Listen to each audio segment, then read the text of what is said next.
There are like 10 signs that is kind of like your personality traits when you're awake. So let's go through them. The first one is obviously that you're content. You're content in your life, and you're content with what is happening. You know that everything is as it is supposed to be. You are as you are supposed to be, and everybody else are. No matter what is happening, you know it's completely fine, because it's not supposed to be any different. A lot of times we struggle in our lives because something is happening and we don't want that to happen. And then we have the struggle within us where we are basically arguing with reality. But when you're awake, you know that everything is completely fine. Nothing should be any different. You shouldn't be any different. Nothing needs to happen. So you have this feeling of contentment. And where a lot of people spend a lot of energy and a lot of money on a lot of time working to earn a lot of money so they can buy a lot of stuff which they don't need, that comes from a foundational feeling of not being okay. I am not, I should be. Where when you're awake, you don't have that. You know you don't need anything. You're not a consumer in any way. You're not, into the consumerism. You don't try to buy yourself to a feeling of being okay, because you know you are.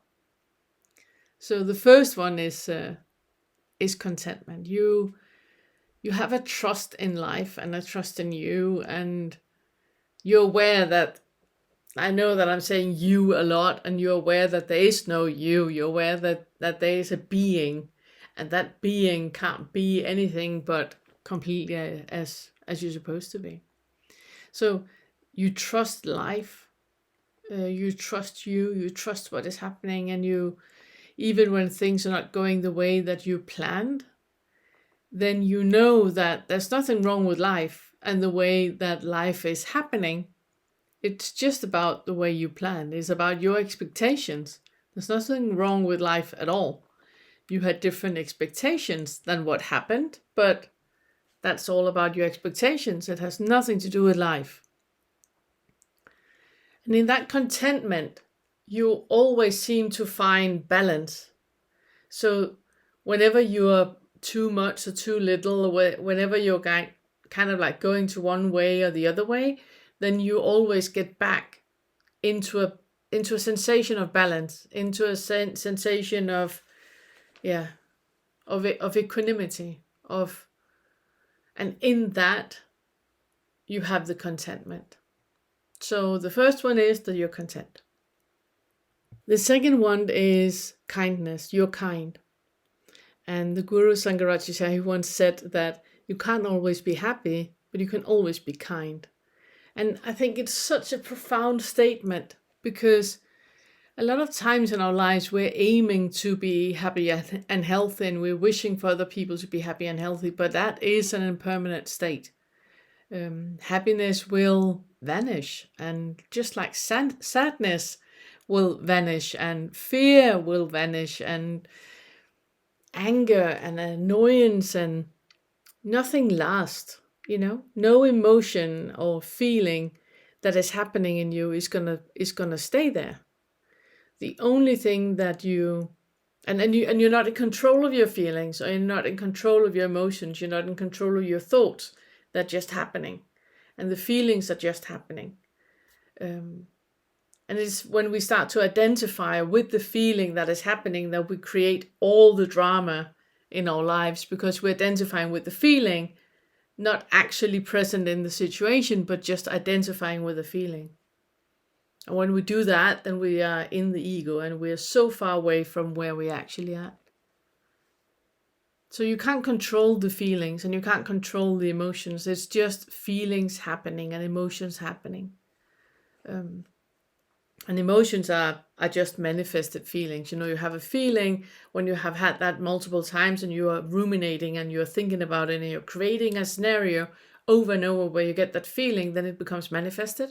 And then you get an emotion, And with the emotions, you get neurochemicals or biochemicals that are shaping your personality on a chemical level.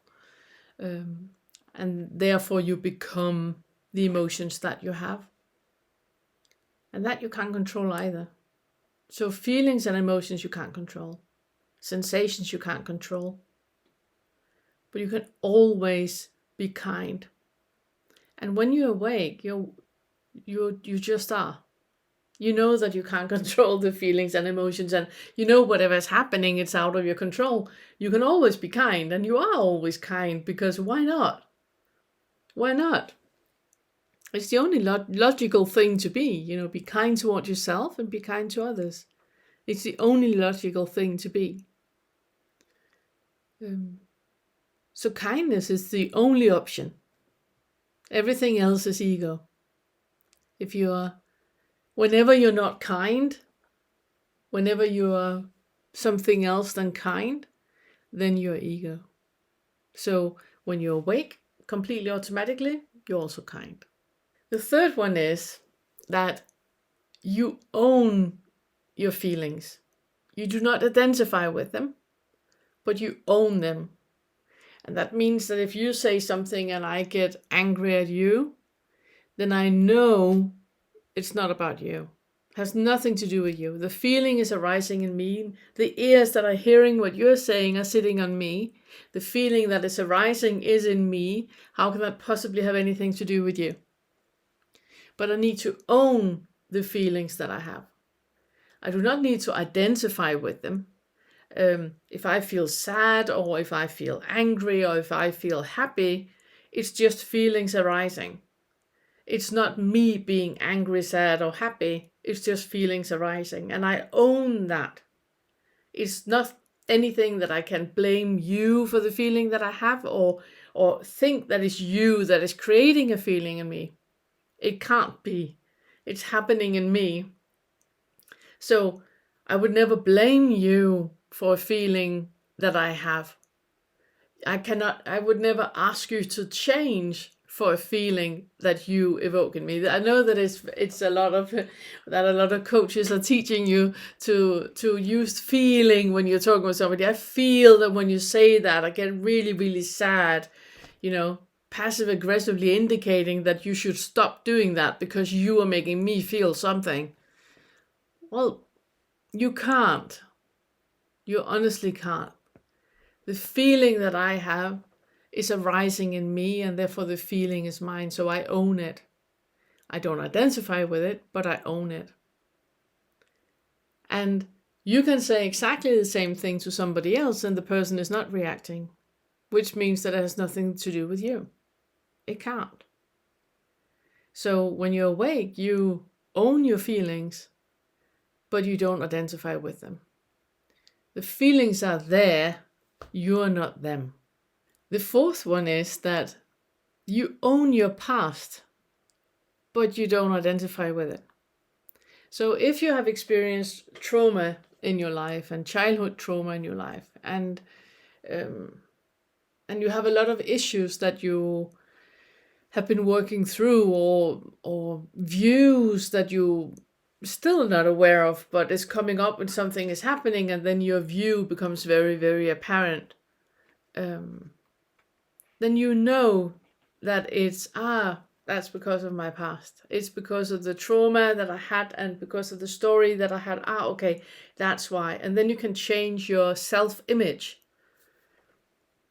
So you own your past, but you don't identify with it, because you know that the past didn't exist. It didn't happen. It was an experience that you had in a now, and what was happening, you added a lot of assumptions and judging to what was happening, and that created a sensation in you. And the sensation was what you kept repeating for yourself over and over and over and over, and that got manifested in you, and that is what you call a memory. That is what you call the past. I made another video where I talk about that the past doesn't exist, and somebody wrote in the comment section, I remember stepping on a bee.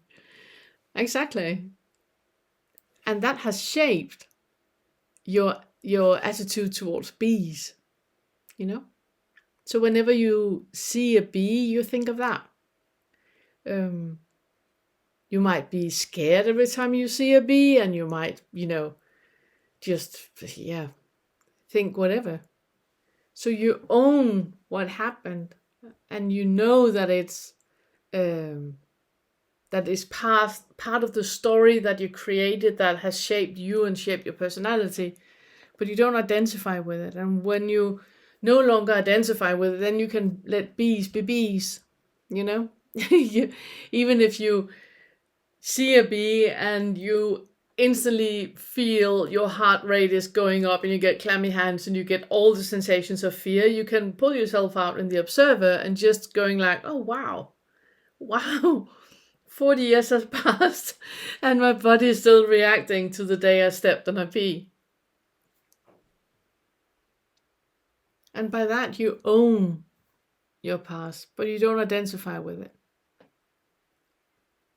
And a very important thing that is in this bracket as well is that when you're awake, you know that rejection is not about you.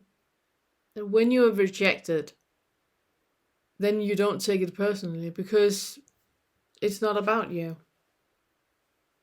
It's something that is happening in the other person that doesn't make it fit, which is completely fine. Just as fine as if it did fit. And if it doesn't fit, it doesn't fit. It's not about you. So rejection is not about you. And that's the fourth part of it. The fifth one is that when you're awake, you know that your thoughts are not real. You know that thoughts are just thoughts. Thoughts is a part of our senses, just like seeing and hearing and smelling and tasting and feeling. It's just a sensation. Right now I see clouds passing by. They're not my clouds. It's just me seeing clouds passing by. It's evening. I have had teaching and I'm a little bit tired. So that's just what is happening. It's not me being tired, and it's not me. I'm not identifying with the sensation that I have. It's just how it is, what is happening. And whatever thought I have, whatever thought is arising, if it's a thought of doubt or fear or anger or annoyance, then I know that just like I can smell a strawberry and then I don't smell it anymore. The same thing with the thoughts that just happen. That annoyance is happening or anger is happening or joy is happening, and then it's gonna end again. Impermanence. It's gonna end again. So the thoughts that I'm having, it's not something that I can identify with because it's not real. It's just an indication of the themes that I need to address in my life right now. So if I you say something and I get super annoyed at you, it's got nothing to do with you. I'm the one getting annoyed. So there's a theme that I need to address in my life. And that's the only thing you can use the thoughts for. You can't identify with the thoughts or believe that the thoughts are real. It's just thoughts happening. It's not real. And the sixth one is that you meet everybody with respect. It's really lovely being with other people, being with people that are awake. They're just lovely to be with because they have such a profound respect for themselves and such a profound respect for other people. And you meet all beings with respect. So it's children and animals and shouty neighbors, and you meet everybody, people in traffic, and you meet everybody with respect. And you always communicate respectfully, with respect and kindness towards yourself and towards the other person. I'm going to make a 10-point list, I think, about authentic communication, because it's such a huge part of of what I notice when I'm with other people that are awake, that the way that we communicate and create space for one another, it's such a clear difference. Yeah. So you automatically meet people, everyone, with respect. If you meet a person and you don't feel respect towards them, then it has nothing to do with them. It has only to do with you. It's only about your views, your limiting beliefs, your ethics. Has nothing to do with them. Other people can be in whichever way they are. That's got nothing to do with you not being kind towards them or you not respecting them. You can always be kind and respectful. And when you're awake, you just automatically are. The seventh one is another one that I have noticed, that you very easily create space to other people's suffering. So when you experience other people suffering, then you don't try to minimize the situation and you don't try to make them believe something else. You don't try to, if a child is sad, you're not going like minimizing, oh, it's nothing enough. Do you want an ice cream? You're just with the person.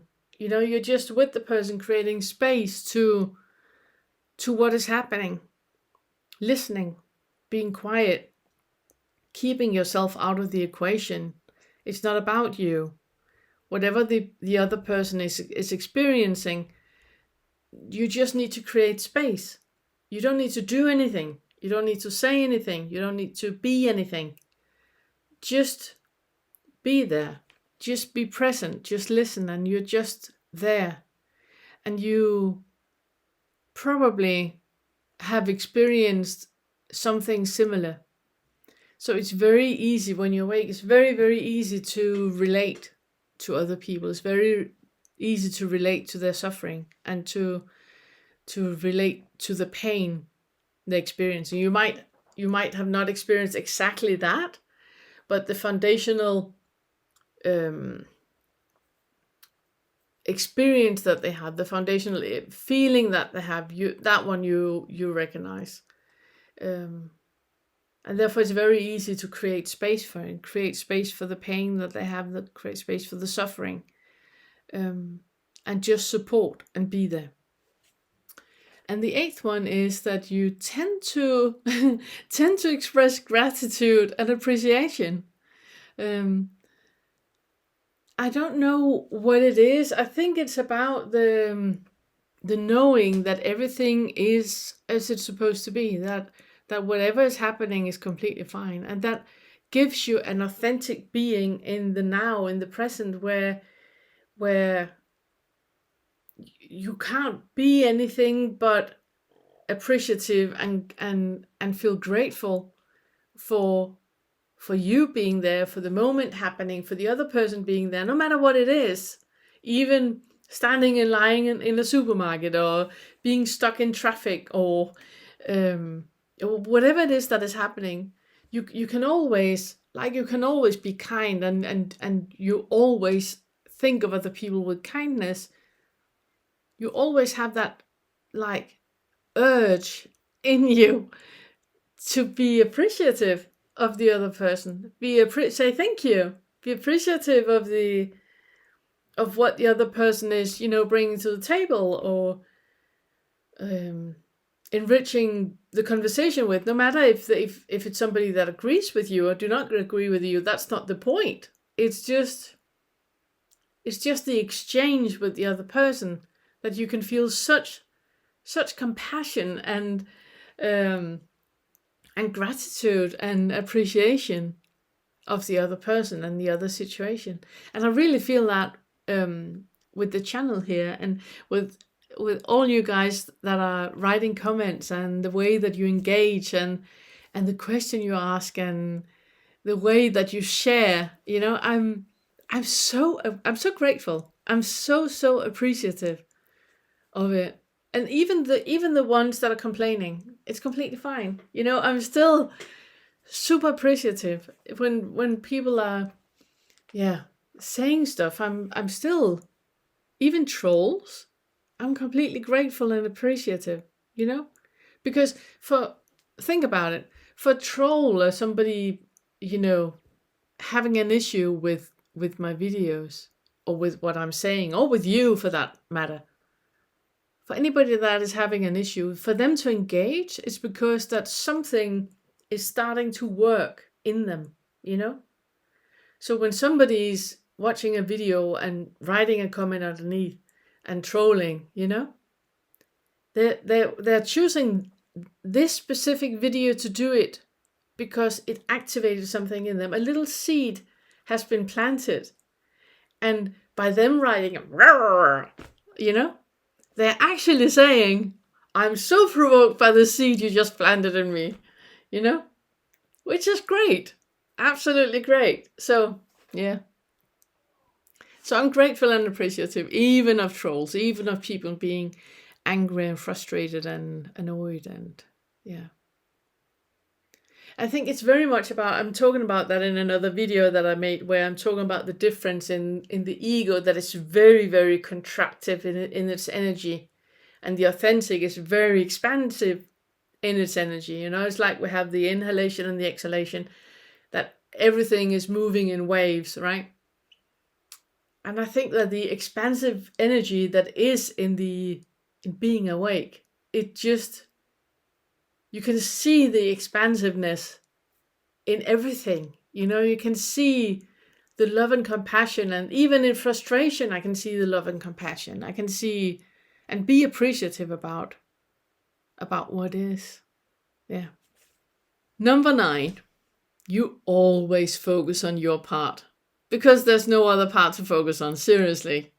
You can never, ever, ever be angry at somebody else for something they say or something they do, because it's not yours. Whatever they say is theirs. How you react to it, that's yours. So you always focus on your part. You always turn it around. So back to the coaching thing, where you say, I feel that when you say like that, you make me feel la la la la la. Then the focus is not on you. It's really not. You're projecting stuff into the other person and wanting them to change so you don't have to. But when you're awake, you always focus on your part, because there's no other part to focus on. Whatever other people are experiencing, it's something they need to talk to their therapist about. You can only focus on your part, and everything that is happening, you're taking it back, you're taking it home all the time. Focusing on your part, because it's the only thing that you can do anything about is your part. How other people say or think or be or are in the world, it's theirs. It's got nothing to do with you. It's not part of anything that you are here to sort out or understand or create space for. Well, you can create space for it, obviously, but do not try to make people be any different than who they are. Allow them to be who they are. And if people don't like you, it's completely fine. Completely fine. Allow them not to like you. Allow them to be angry at you. Allow them to be annoyed at you and frustrated with you. Allow them to be that. Just focus on your part. Focus on why you are so invested in other people liking you. Instead of wanting other people to like you, focus on why you're invested in them liking you. Whenever you get angry at someone, instead of focusing on what they need to do for you not to be angry, then focus on why are you angry? What is happening in you? Because you can be angry on a desert island. You can have an argument with a mirror. It's never about the other person. So always focus on your part. And when you're awake, you just focus on your part, because there's nothing else to focus on. So you automatically spot the projections that you make. You project something into another person and you spot that, and then you sort your own stuff out. And number 10, the last one, you're calm. every single one of us, we have the ability to find our calm all the time, to find the essence all the time.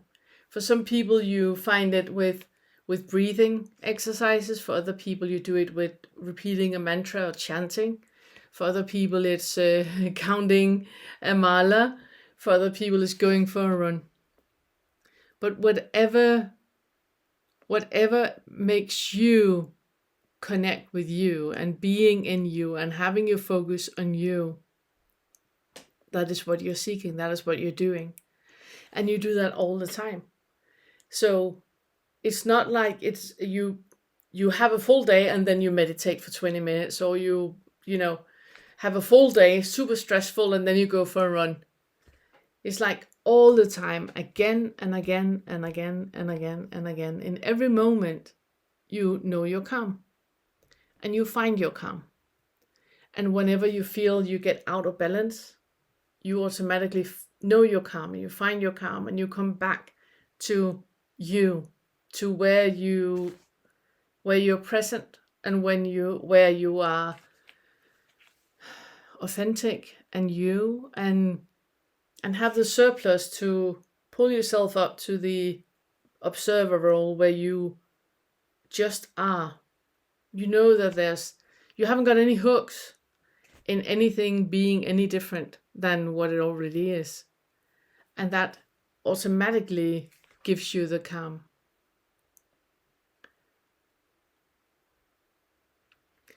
So that was the 10 traits of being awake, of being authentic.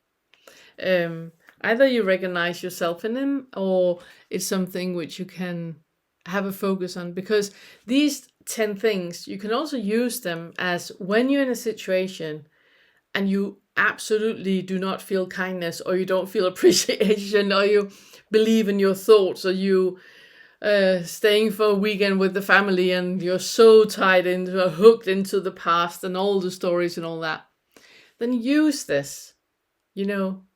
Every situation is presenting itself with a learning opportunity, with an opportunity for you to expand, with an opportunity for you to be wiser, to choose something else, do differently, understanding that whatever you are identifying with, it's only a delusion. There's nothing to identify with. There's nothing to identify with. So yeah, that was it. Thank you.